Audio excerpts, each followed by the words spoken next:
Hello dear students, आज बात करेंगे धातु के रासायनिक गुण। धातु के रासायनिक गुण सबसे पहले अपन बात करेंगे, जो धातु होते हैं वह ऑक्सीजन से अभिक्रिया करके क्या बनाते हैं। तो जो धातु है, ऑक्सीजन की बात आई तो मतलब वायु में जलने पर ऑक्साइड बनाती है। जो धातु है वो वह वायु से अभिक्रिया करके, ऑक्सीजन से अभिक्रिया करके ऑक्साइड का फॉर्मेशन करती है। देखिए, अब जैसे धातु है सोडियम, सोडियम धातु ऑक्सीजन से अभिक्रिया करके बनाती है सोडियम ऑक्साइड Na2O। अधिकांश जो धातुएं होती है वह ऑक्साइड जो बनाती है वह कैसी प्रकृति का होता है, क्षारीय प्रकृति का। जो ऑक्साइड बनेगा मतलब जो ऑक्सीजन से अभिक्रिया करेगी धातु, वह जो ऑक्साइड बनाती है उसकी प्रकृति होती है क्षारीय। और उसके साथ साथ प्रकृति किसी किसी ऑक्साइड की उभयधर्मी होती है, एम्फोटेरिक होती है, उभयधर्मी ऑक्साइड। अब ये उभयधर्मी ऑक्साइड क्या होता है?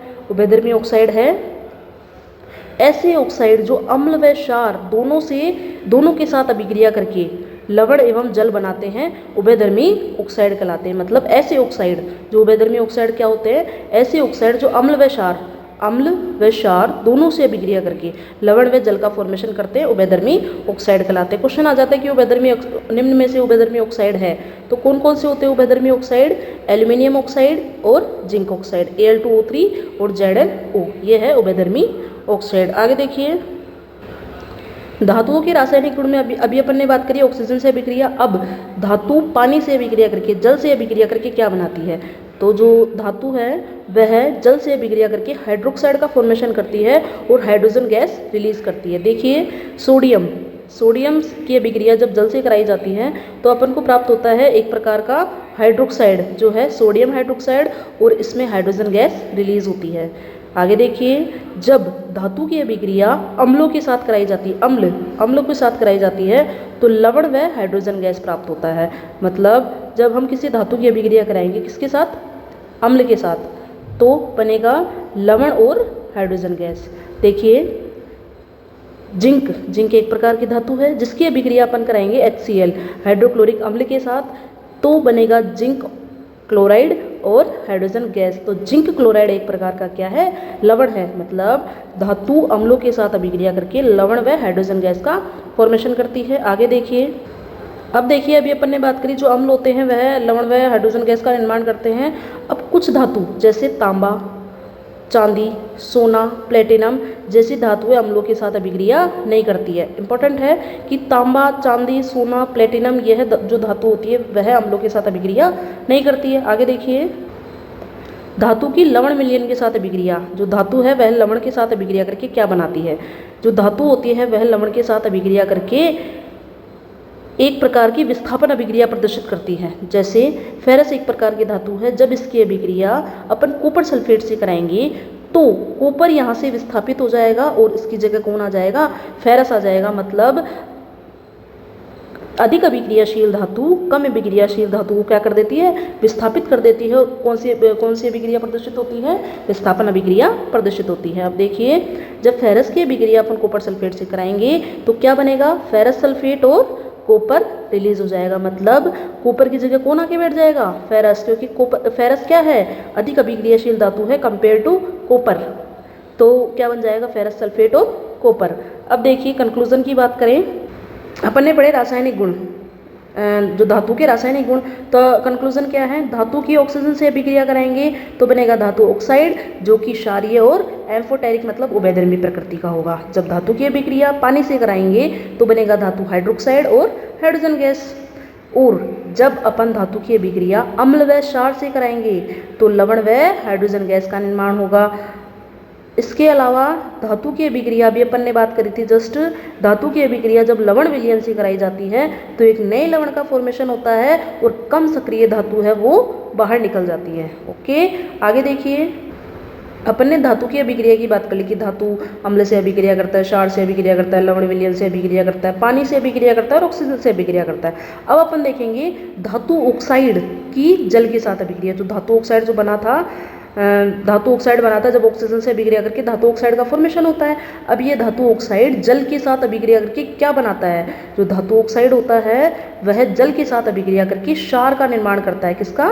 क्षार का निर्माण करता है, जो कि एक प्रकार का प्रबल क्षार होता है। अब देखिए सोडियम ऑक्साइड की अभिक्रिया जब जल से कराएंगे तो बनेगा सोडियम हाइड्रोक्साइड, जो एक प्रकार का कौन सा क्षार है? प्रबल क्षार है। अब देखिए इसी प्रकार सोडियम ऑक्साइड पानी से अभिक्रिया करेगा, क्या बनाएगा? Sodium hydroxide. पोटेशियम ऑक्साइड अभिक्रिया करेगा पानी से, बनाएगा potassium hydroxide. CaO calcium oxide अभिक्रिया करेगा पानी से, बनाएगा कैल्शियम हाइड्रोक्साइड। उसी प्रकार आगे है, कुछ धातु ऑक्साइड सीधे पानी से अभिक्रिया नहीं करते हैं, जैसे Al2O3 aluminium oxide, zinc oxide सीधे पानी के साथ अभिक्रिया नहीं करते हैं। और आगे है इम्पोर्टेंट है कि फेरस ऑक्साइड और कॉपर ऑक्साइड पानी में अघुलनशील होते हैं, मतलब ये पानी के अंदर घुलते नहीं हैं और यह किसी भी क्षार का निर्माण नहीं करते हैं। इम्पोर्टेंट है। आगे देखिए, यहाँ से अच्छा क्वेश्चन बनता है। देखिए कि सोडियम और पोटेशियम को केरोसिन में डुबोकर रखा जाता है। अब ये सोडियम जो पोटेशियम है, दो प्रकार के तत्व है सोडियम और पोटेशियम, इनको केरोसिन में डुबोकर रखा जाता है। क्यों रखा जाता है? क्योंकि यह जो दोनों धातु है सोडियम और पोटेशियम, ये बहुत ही ज़्यादा क्रियाशील धातु होती है। यह हवा व पानी के संपर्क में आते ही यह आग या विस्फोट कर सकती है, मतलब आग पकड़ लेती है, विस्फोट कर लेती है। इसलिए सोडियम व पोटेशियम हवा एवं नमी से तुरंत प्रतिक्रिया कर लेने के कारण इनको केरोसिन के अंदर रखा जाता है, केरोसिन के में रखा जाता है। इस वजह से यह जो तत्व होते हैं, जैसे सोडियम और पोटेशियम की अपन बात कर रहे हैं, ये जो तत्व है यह हवा में रहने पर, हवा में जो अपन रखते हैं इसे खुला छोड़ देते हैं तो यह तेजी से जलता है और ऑक्साइड और हाइड्रोक्साइड का फॉर्मेशन करके आग व विस्फोट कर सकता है। इसलिए इन दोनों तत्वों को केरोसिन में डुबोकर रखा जाता है। क्वेश्चन आ जाता है कि सोडियम व पोटेशियम को केरोसिन में डुबोकर क्यों रखा जाता है। आगे देखिए, धातु की सक्रियता श्रेणी, रिएक्टिव सीरीज, ये क्या है?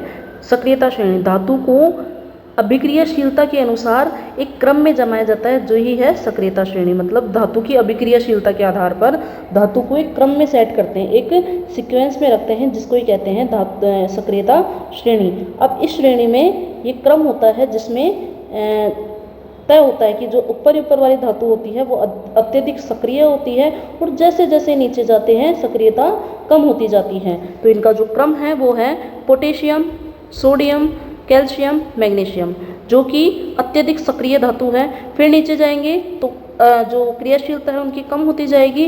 तो सबसे ऊपर जो धातु होती है वो होती है पोटेशियम, सोडियम, कैल्शियम, फिर है magnesium, aluminium, zinc, ferrous, tin, सीसा, लेड, हाइड्रोजन, कॉपर, पारा, चांदी और सोना। जिसमें जो नीचे वाली धातु है सोना, जो कि सबसे कम क्रियाशील धातु होती है, और चांदी, सोना, पारा यह बहुत ही कम क्रियाशील होती है। और जो जिंक